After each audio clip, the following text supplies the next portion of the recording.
When Jesus realized that they were about to come and take him by force to make him king, he withdrew again to the mountain by himself. In the name of the Father, and of the Son, and of the Holy Spirit. Amen. Please be seated.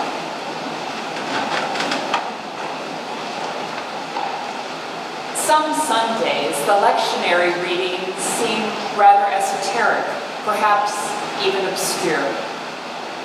Those Sundays can be quite challenging for a preacher. How best to plumb their depths, find meaning, and make relevant connections for today? But today is not such a Sunday. Today, the challenge is quite the opposite. For both the Hebrew Bible reading from 2 Samuel and today's Gospel passage from John are familiar stories, full of drama, of human foibles, of triumph and betrayal. So I'd like to take a few minutes this morning to compare and contrast some of the central figures in these two stories, to examine their motives and find meaning for our own lives. Let's start with David and Jesus. Jesus is often referred to as the son of David and of David's royal line.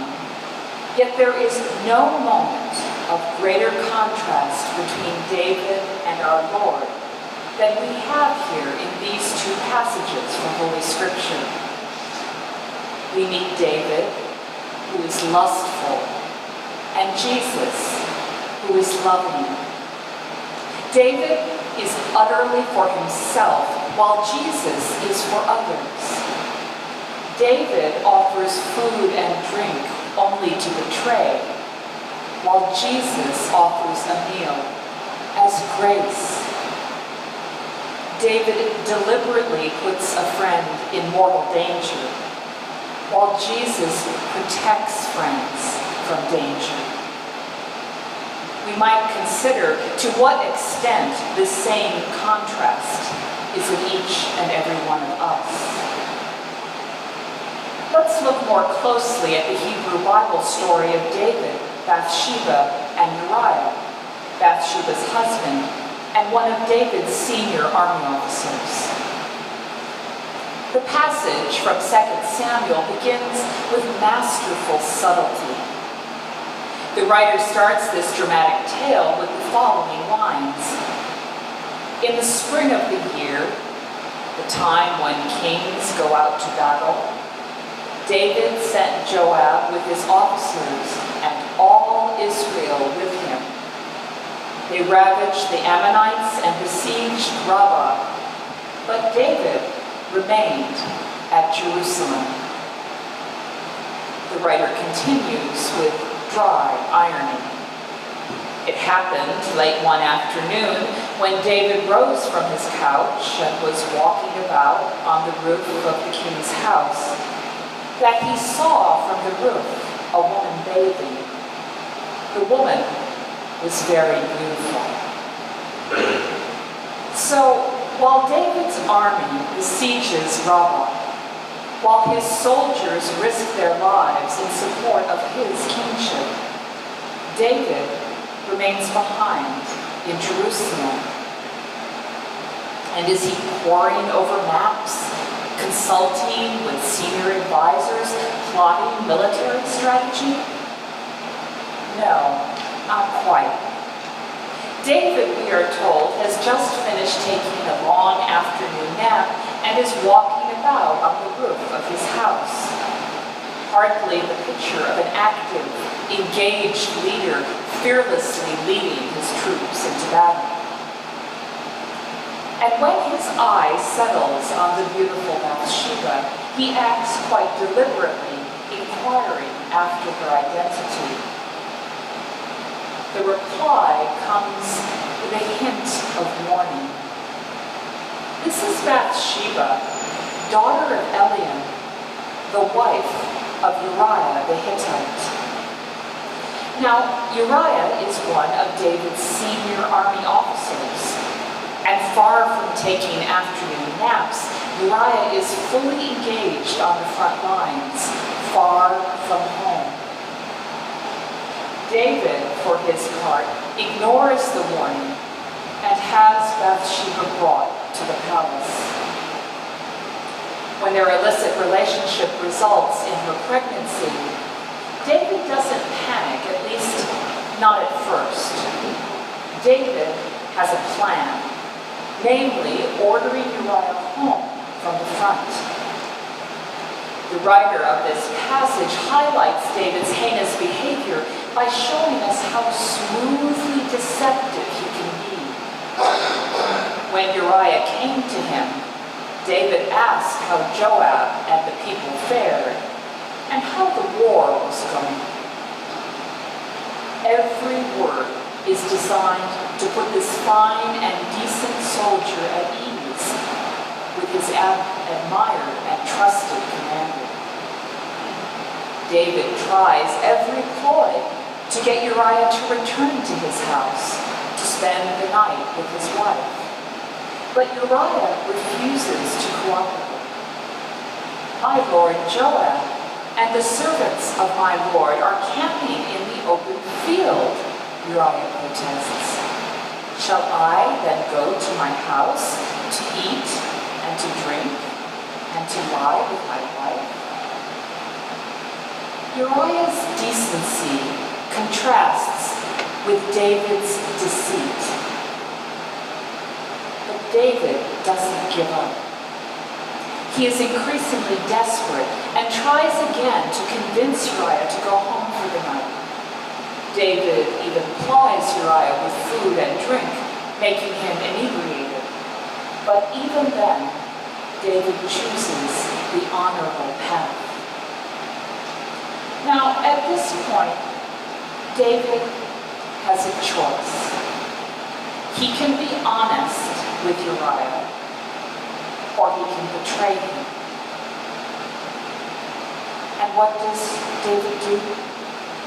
He betrays Uriah and arranges to have him killed in battle.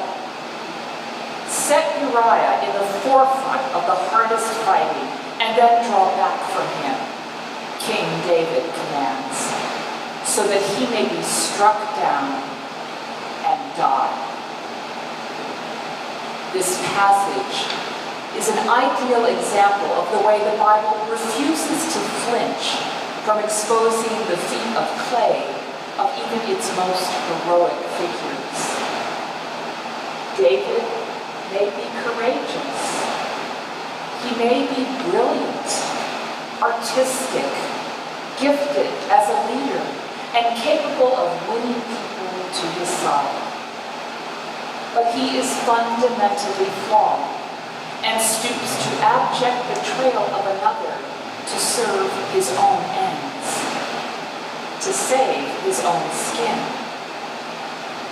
So on the one hand, we have King David, a man who abuses his royal power through betrayal. And on the other hand, in John's Gospel, we are shown a Jesus who is full of compassion and who does everything he can to avoid the trappings of earthly power. The crowds continue to follow him, drawn to his teaching and seeing the signs that he was doing for the sick. And as Passover approaches, they flock to him, hungry for both his wisdom and his healing touch. And so they settle down, eager to hear his preaching, but also hungry for something more than spiritual sustenance. When Jesus looks out over this large crowd, he asks his disciple Philip a rhetorical question, for Jesus already knows what he will do.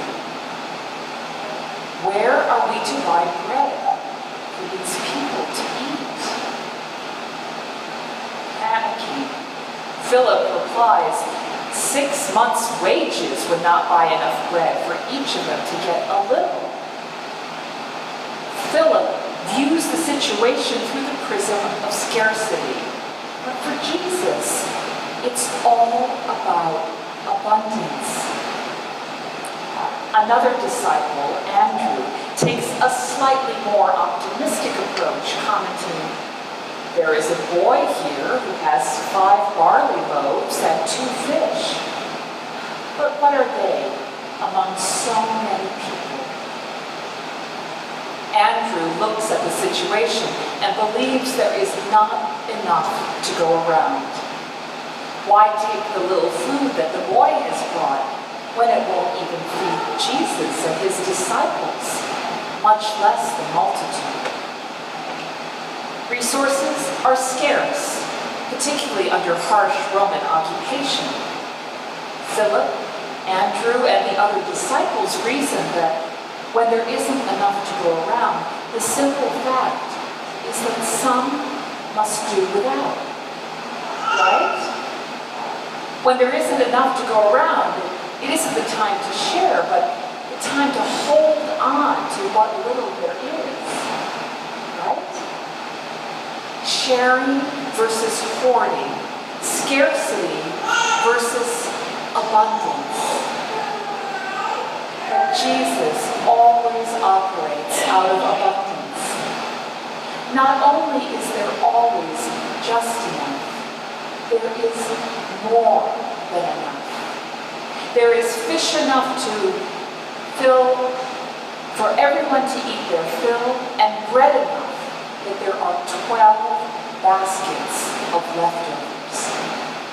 No wonder that the crowd, suffering under Roman occupation and hungry, both physically and spiritually, wants to make Jesus their leader, their king, saying, "This is indeed the prophet who is to come into the world."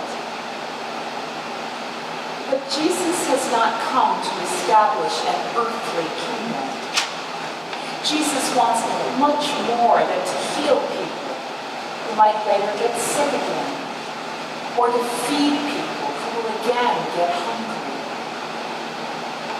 It's not that Jesus doesn't care deeply about their illnesses, or isn't concerned that they're hungry.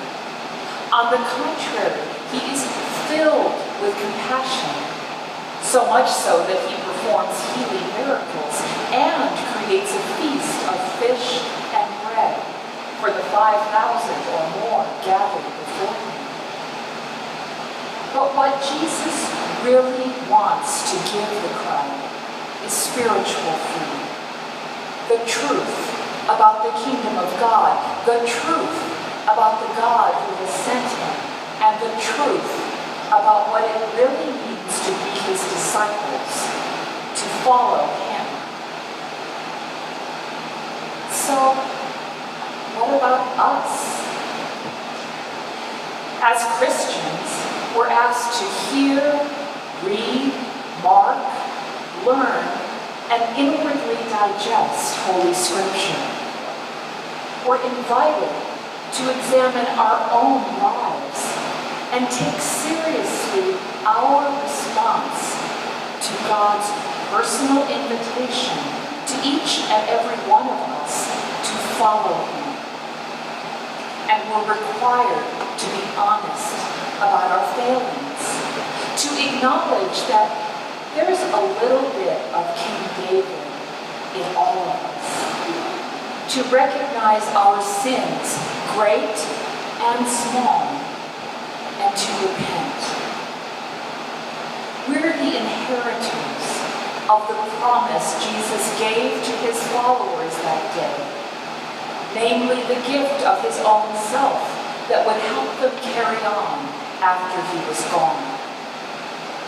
And so each time that we gather together to share the Eucharist with each other, we're fed with both real and spiritual sacramental food, the sacrament of his body and blood. Jesus has given us more than enough to be fully satisfied in body and in spirit, and to strengthen us as we continue his work. Jesus has given us everything we need to become the people God wants us, indeed that God yearns for us to be. With Jesus, we offer our very lives, ourselves, our souls and bodies as a living sacrifice.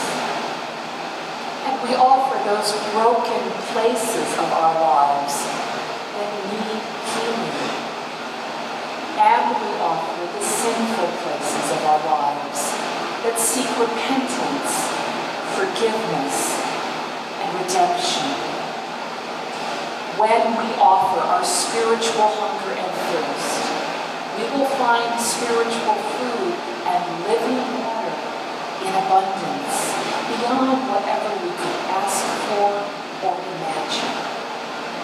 We only need to open our eyes to the richness of the Word and Sacrament that is already a part of our lives, and let it empower us to live lives of love and service, and to be Christ's hands and feet and heart in this troubled, often broken world, serving our gracious and compassionate Lord, and serving everyone whom we encounter.